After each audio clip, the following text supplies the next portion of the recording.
नारायण नारायण। मैं हूँ कथाकार अनुराधा और हर हफ्ते लाती हूँ आपके लिए पौराणिक पॉडकास्ट के माध्यम से ऐसी कहानियाँ जो हमारे सनातन संस्कृति और सभ्यता से जुड़ी हुई हैं।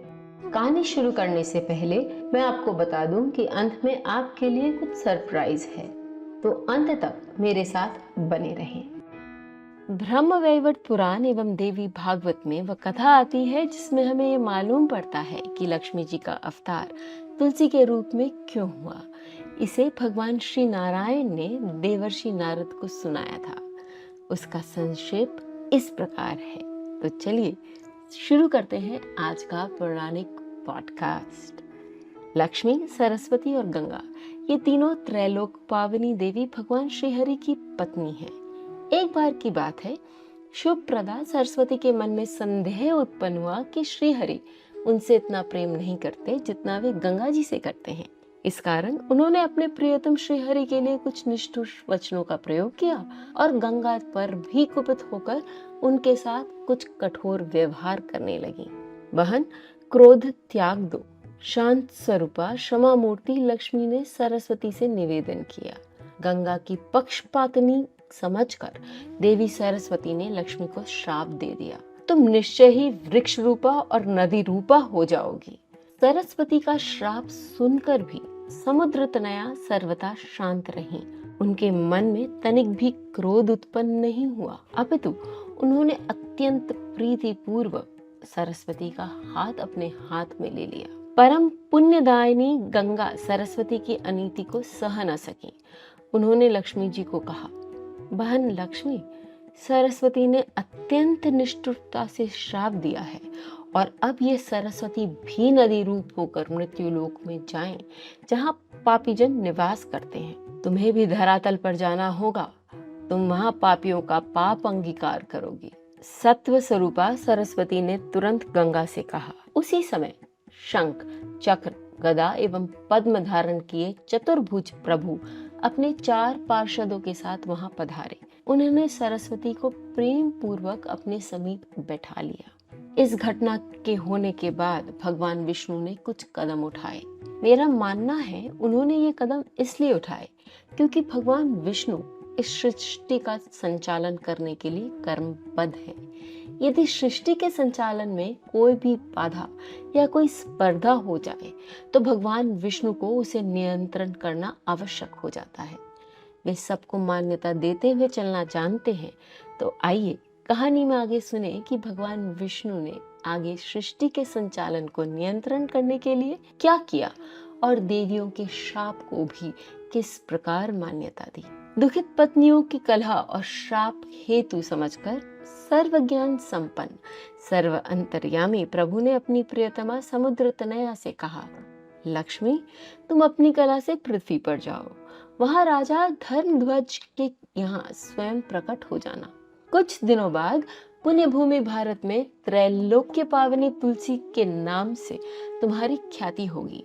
अभी तो तुम सरस्वती के श्राप से आर्यधारा पर पद्मावती नामक सरिता बनकर जाओ। गंगे, तुम सरस्वती का श्राप चरितार्थ करने के लिए अपने अंश से पापियों के पाप ताप ध्वंस करने के लिए विश्व पावनी सरिता बनकर भारतवर्ष में जाओ। धर्म विग्रह श्रीहरि ने पाप हरने वाली गंगा को आदेश दिया। राजा भगीरथ के तप से तुम्हें वहां जाना पड़ेगा। धरातल पर तुम भगीरथी नाम से प्रख्यात होगी। वहां मेरे अंश समुद्र की पत्नी होना स्वीकार कर लेना। अब न्यायमूर्ति प्रभु ने सरस्वती देवी से कहा, भारती, तुम गंगा के श्राप से अपनी एक कला से आर्य भूमि पर जाओ। तुम अपने पूर्ण अंश से ब्रह्म सदन जाकर उनकी कामिनी बन जाओ। ये गंगा अपने पूर्ण अंश से शिव के यहाँ जाए। भगवान श्री हरि ने आगे कहा, केवल लक्ष्मी अपने पूर्ण अंश से यहाँ रह जाएं। इनमें क्रोध का सर्वथा अभाव है। ये सत्य स्वरूपा परम शांत एवं क्षमा मूर्ति हैं। मुझ में इनकी अगाध प्रीति है। गंगा, लक्ष्मी और सरस्वती तीनों परम पावनी देवियां परस्पर आलिंगन कर रोने लगीं। वे अपने परम प्रियतम श्री हरि के वियोग की कल्पना से ही व्याकुल हो गईं। सरस्वती और गंगा ने सर्वेश्वर प्रभु से पृथक पृथक प्रार्थना की। लक्ष्मी ने दुख प्रकट करते हुए श्रीहरि के चरण पकड़ लिए तथा रोने लगी। प्रभु, आप सत्य स्वरूप हैं। रुदन करते हुए लक्ष्मी ने कहा, सच्चरित पति के लिए क्षमा ही धर्म है। मैं सरस्वती के श्राप से एक कला से भारतवर्ष में जाऊंगी, पर वहां मुझे कितने दिनों तक रहना होगा? पुनः मुझे आपके चरणों के दर्शन कब होंगे? पापीजन मेरे जल में स्नान और आचमन कर मुझे पाप के बोझ से लाद देंगे। फिर मैं किस प्रकार निष्पाप होकर आपके चरणों के दर्शन का अधिकार प्राप्त कर सकूंगी? मैं अपनी एक कला से तुलसी तरु के रूप में भी धरती पर वास करूंगी, पर आप मेरा उद्धार कब करेंगे? सरस्वती के श्राप से गंगा भारत धरा पर जाएंगी, फिर ये कब तक शापग्रस्त रहेंगी? लक्ष्मी देवी ने बार बार प्रणाम करते हुए श्रीहरि से आगे कहा, ये आपको कब तक प्राप्त कर सकेंगी? गंगा के श्राप से सरस्वती कब तक मुक्त होंगी? सरस्वती को ब्रह्म सदन एवं गंगा को धुरजटी के घर भेजने के प्रश्न पर भी मैं आपसे क्षमा की प्रार्थना करती हूँ। दया में आप हम पर दया करें। कमलेक्ष ने सौंदर्य सुधा सिंधु लक्ष्मी की करुणा प्रार्थना से श्री हरि द्रवित हो गए। मुस्कुराते हुए उन्होंने अत्यंत मधुर वाणी में लक्ष्मी से कहा, ये सरस्वती कला के एक अंश से सरिता के रूप में भारत भूमि को पावन करें और एक अंश से ब्रह्म सदन पधारें। पूर्ण अंश से ये स्वयं मेरे समीप रहें। इस प्रकार गंगा भगीरथ का सत प्रयत्न पूर्ण करने तथा त्रैलोकी के पाप ताप शमनार्थ अपने कलांश से भारत धरा पर जाएं। वहां इन्हें कपूर गौर के मस्तक पर निवास करने का दुर्लभतम सुअवसर प्राप्त होगा। स्वयं पूर्ण अंश में मेरे समीप निवास करें। तुम अपनी कला के अंश से आर्यधरा पर जाओ। वहां पर तुम पद्मावती नदी और तुलसी के रूप में निवास करो। इस कहानी में कला और कलांश शब्द का बहुत उपयोग किया गया है। यहाँ कला और कलांश का अर्थ होता है देवी या देव के संपूर्ण रूप का एक अंश। आगे भगवान विष्णु तीनों देवियों से कहते हैं, कली के 5 सहस्त्र वर्ष व्यतीत होने पर तुम सरिता स्वरूपिणी तीनों परम पावनी देवियों का उद्धार हो जाएगा और तुम लोग पुनः मेरे यहाँ आ जाओगी।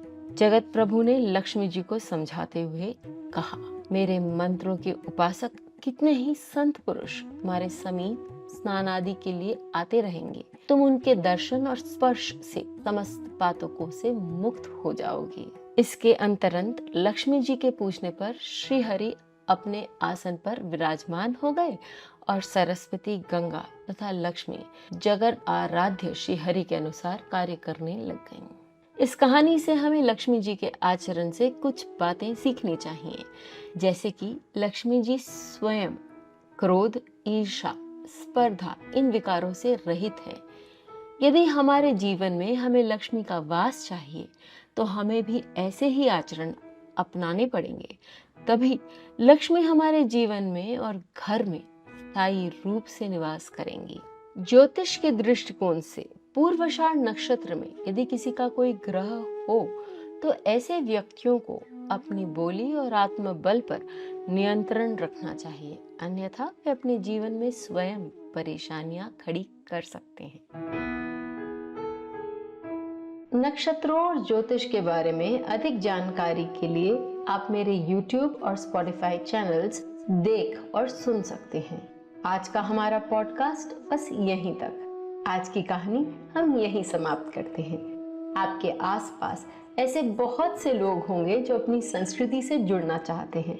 उनके साथ ये कहानी WhatsApp या किसी भी सोशल मीडिया प्लेटफॉर्म पर शेयर करें और सनातन कहानियों को लोगों तक पहुंचाने में मेरे इस उद्देश्य को पूरा करने में मेरी मदद करें। मैं आपकी कथाकार अनुराधा फिर लौटूंगी एक ऐसे ही पौराणिक कथा के साथ। नारायण नारायण।